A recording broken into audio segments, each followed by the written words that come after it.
బల్లి పురుగులన్నీ తినేసి దేవుడు పటం వెనక దాక్కుంటుందంట. సరిగ్గా కొందరు రాజకీయ నేతలు కూడా ఇదే పందాను అనుసరిస్తారు. చేయాల్సిన ఘనకార్యాలన్నీ చేసేస్తారు. ప్రజల్లో పలుచనైపోతున్నామని తెలియగానే మత వ్యవహారాన్ని తెర మీదకు తీసుకొస్తారు. మతం, కులం లాంటి వివాదాలు సృష్టించడం ద్వారా తమ మనుగడకు అడ్డు లేకుండా చేసుకుంటారు. తమ మాయాజాలం జనం గుర్తించకుండా వ్యవహరిస్తారు. తాము సాగించిన మోసాల గురించి పబ్లిక్ గ్రహించకుండా ఇలాంటి వివాదాలు సృష్టించడానికి దేనికైనా తెగిస్తారు. ఇప్పుడు కనుమూరు రఘురామకృష్ణరాజును చూస్తుంటే సరిగ్గా ఆ బల్లి వ్యవహారమే స్పష్టంగా అర్థమవుతోంది. రఘురామకృష్ణరాజు ఇటీవల అనేక వివాదాల్లో ఇరుక్కుంటున్నారు. నేరుగా సుప్రీంకోర్టు ఆయన సాగించినటువంటి అవినీతి అక్రమ దందాల వ్యవహారాన్ని వెల్లడించింది. సిబిఐ నేరుగా రంగంలోకి దిగి ఆయనకి సంబంధించినటువంటి అక్రమాల మీద దర్యాప్తు చేయబోతుంది.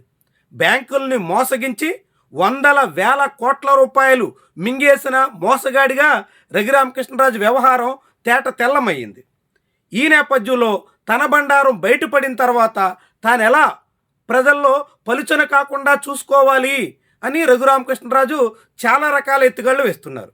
చాలా రకాల ప్రయత్నాల్లో ఆయన తల మునకలై ఉన్నారు. తన మీద గతంలో జగన్మోహన్ రెడ్డి హయాంలో జరిగినటువంటి కస్టోడియల్ టార్చర్ కేసు చుట్టూ వివాదం రాజేసే ప్రయత్నం చేశారు. ఇతర అనేక వ్యవహారాలు నడిపినప్పటికీ అవేమీ పెద్దగా వర్కౌట్ అవ్వలేదు. ఇప్పుడు ఆయన నేరుగా మత ప్రతినిధిగా మారిపోయారు. తెలుగుదేశం పార్టీ తాను సెక్యులర్ పార్టీ అని చెప్పుకుంటుంది. కానీ ఇప్పుడు ఆ తెలుగుదేశం పార్టీకి చెందిన అసెంబ్లీ డిప్యూటీ స్పీకర్ నేరుగా ఒక మత ప్రతినిధిగా వ్యవహరించే ప్రయత్నంలో ఉన్నారు. తాను ఒక హిందూ మత ఉద్ధారకుడిగా రూపు దాల్చినట్టుగా చెప్పుకునే ప్రయత్నానికి పూనుకుంటున్నారు. ఆకువీడు అనే చిన్న గ్రామంలో పెదపేట అనే ఒక వీధిలో గుంతాలమ్మ గుడి అనే చిన్న శిథిలమైపోయినటువంటి గుడి చుట్టూ వివాదం రాజేసే ప్రయత్నం చేస్తున్నారు. చూడండి, ఆంధ్రప్రదేశ్లో ఉండి అసెంబ్లీ నియోజకవర్గమే చాలా చిన్నది. ఆ ఉండి అసెంబ్లీ నియోజకవర్గంలో ఆకువీడు అన్నది ఒక నగర పంచాయతీగా ఉంటుంది. ఆ నగర పంచాయతీ పరిధిలో ఒక వీధిలో గుంతాలమ్మ అనే గ్రామ దేవతకు సంబంధించినటువంటి గుడి ఇప్పుడు రామాలయంగా మార్చి దాని చుట్టూ వివాదం సృష్టించి అక్కడ హిందూ క్రైస్తవుల మధ్య విభజన రాజేసి తన పబ్బం గడుపుకునే ప్రయత్నానికి రఘురామకృష్ణరాజు పూనుకున్నారా అన్నది గమనిస్తుంటే చాలా క్లియర్గా అర్థమవుతోంది. ఆయన ఇప్పుడు ఒక మత ప్రతినిధిగా మారిపోవడం ద్వారా తన బండారం, తను సాగించినటువంటి వ్యవహారం, తన మోసాలు, తను బ్యాంకుల్ని బురిడీ కొట్టించి దోచుకున్న దందా ఇదంతా కప్పిపుచ్చాలనేటువంటి యోచనకు వచ్చినట్టుగా కనిపిస్తోంది. తను ఒక హిందూ మత ప్రతినిధిగా మారిపోవడం ద్వారా ఇప్పటికే అనేక మంది ఉన్నటువంటి పరిస్థితిని ఆయన గ్రహించినట్టుగా కనిపిస్తుంది. దేశవ్యాప్తంగా అనేక మంది నాయకులు ఎన్ని అవినీతి అక్రమ కార్యకలాపాలకు పాల్పడినా బీజేపీలో చేరితే వాషింగ్ మిషన్ లాగా అందరూ పూర్తిగా మారిపోతున్నారు అనే వ్యవహారాన్ని గ్రహించిన రఘురామకృష్ణరాజు తాను కూడా బ్యాంకులను బురిడీ కొట్టించిన భాగవతం నుంచి బయటపడాలంటే హిందూ మత నాయకుడిగా మారిపోతే తనకు సేఫ్ జోన్ అని అంచనాకు వచ్చినట్టుగా చెప్పాల్సి ఉంటుంది. లేదంటే ఒక వీధిలో గొడవను ఇంత పెద్ద రాద్ధాంతం చేసి ఒక రాష్ట్ర స్థాయి వివాదంగా మార్చాలనే లక్ష్యానికి ఆయన వచ్చారంటే ఎంత ఉద్దేశపూర్వకంగా ఈ వివాదాన్ని రాజేస్తున్నారో మనకిట్టే అర్థమవుతుంది. ఒక వీధిలో చిన్న గుడికి సంబంధించినటువంటి, అది కూడా ఎప్పుడో పురాతన శిథిల స్థితికి చేరినటువంటి ఆలయానికి సంబంధించినటువంటి వివాదం వస్తే ప్రజాప్రతినిధిగా ఆ సమస్యను పరిష్కరించాల్సింది పోయి మరింత మత చిచ్చు రాజేసి ఆ మంటల్లో తను చలి కాసుకోవచ్చు అని అంచనాకు వచ్చారంటే ఎంత దురుద్దేశపూర్వకంగా ఈ వివాదాన్ని రాజేస్తున్నారో ఇట్టే అర్థమవుతోంది.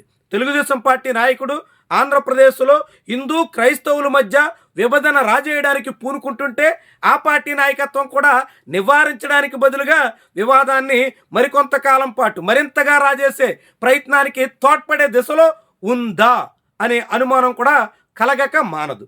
చంద్రబాబు నాయుడు ఇన్నాళ్లుగా క్రైస్తవుల మీటింగులకు వెళ్ళి క్రైస్తవ కీర్తనలు ఆలపించి బైబిల్లో స్తుతులు స్తోత్రాలు ఒళ్ళిస్తూ, అదేవిధంగా ముస్లింల మీటింగ్కి వెళ్ళి ముస్లింలకు సంబంధించినటువంటి నమాజ్ చేయడం, టోపీలు పెట్టడం, వాళ్ళ చుట్టూ వాళ్ళకు సంబంధించినటువంటి మాటలు మాట్లాడడం, ఇవన్నీ చేసినటువంటి ముఖ్యమంత్రిగా ఉన్న చంద్రబాబు తన పార్టీలోనే తన కింద ఉన్నటువంటి ఒక నాయకుడు ఇలా క్రైస్తవుల మీద హిందువుల్ని ఉసుగొల్పే ప్రయత్నం చేస్తుంటే కిమ్మనకుండా మౌనంగా దానికి మద్దతు ఇచ్చేలా వ్యవహరించడం దేనికి సంకేతం?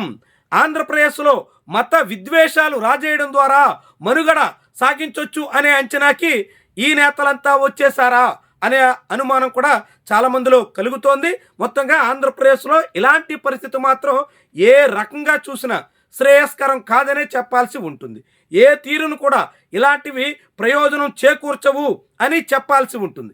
అటు క్రైస్తవులకు సంబంధించినటువంటి మతంలో కొంతమంది పాస్టర్ల రూపంలో రెచ్చగొట్టినా, ఇటు హిందూ ముసుగులో ఇలాంటి రాజకీయ నేతలు విద్వేషాలు రాజేయాలని చూసినా ఇదంతా చివరికి సామాన్యులకి తీరని నష్టం చేకూరుస్తుంది, రాష్ట్రానికి అత్యంత అన్యాయం చేస్తుంది, రాష్ట్ర అభివృద్ధి కుంటుపడడానికి కారణం కాబోతోంది. కాబట్టి దీన్ని జనం గుర్తించాల్సి ఉంటుంది. ఇలాంటి మాయదారి మోసగారి వేసగాళ్ల తీరు మీద స్పష్టతకు రావాల్సి ఉంటుంది. తమ రాజకీయ పబ్బం గడుపుకోవడానికి పబ్లిక్ని ఎంతకైనా చీట్ చేయడానికి సిద్ధపడే నేతల అసలు గుట్టు అర్థం చేసుకోవాల్సిన బాధ్యత అందరి మీద ఉంటుంది.